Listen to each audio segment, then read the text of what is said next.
Depuis maintenant près de 3 ans, nous sommes la cible de nombreuses attaques terroristes. Des attaques qui ont fait plusieurs morts et blessés. Des attaques qui ont brisé des familles, des couples, des amitiés. Des attaques qui ont fait disparaître bon nombre d'hommes, de femmes et d'enfants.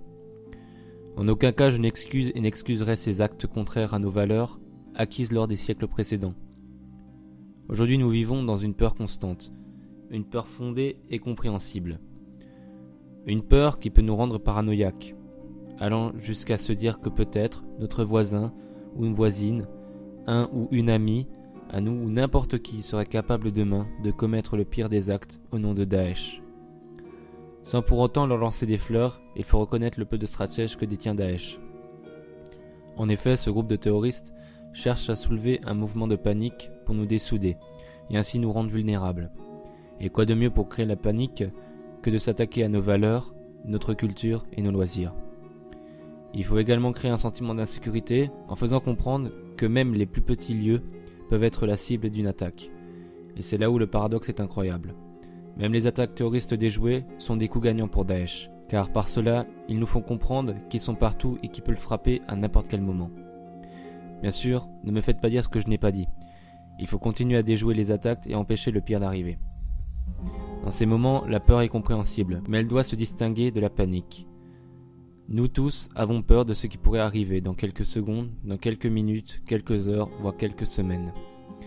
Mais nous ne pouvons céder à la panique, sans quoi nous risquerons de nous diviser et de devenir des cibles de choix pour Daesh. Bien sûr, tout ceci reste ma vision de la situation actuelle.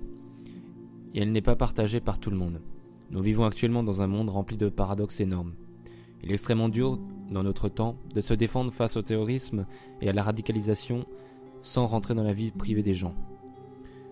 Pour rendre une lutte contre Daesh efficace, il faudrait déjà arrêter de se battre pour des futilités et commencer à se souder pour lutter contre ce problème qui touche aujourd'hui presque toutes les populations. Moi-même, demain, j'ai peur de perdre des proches, des amis, dans une attaque terroriste. Moi-même, j'ai peur demain de peut-être être la cible d'une attaque. Et moi-même, demain, j'ai peur d'apprendre qu'un ami à moi s'est radicalisé. La peur est compréhensible, moi-même je la vis. Mais je ne veux pas paniquer et je ne veux pas laisser aux terroristes l'image d'un homme qui a peur d'eux et qui les craint. Un homme qui pourrait facilement se soumettre à eux.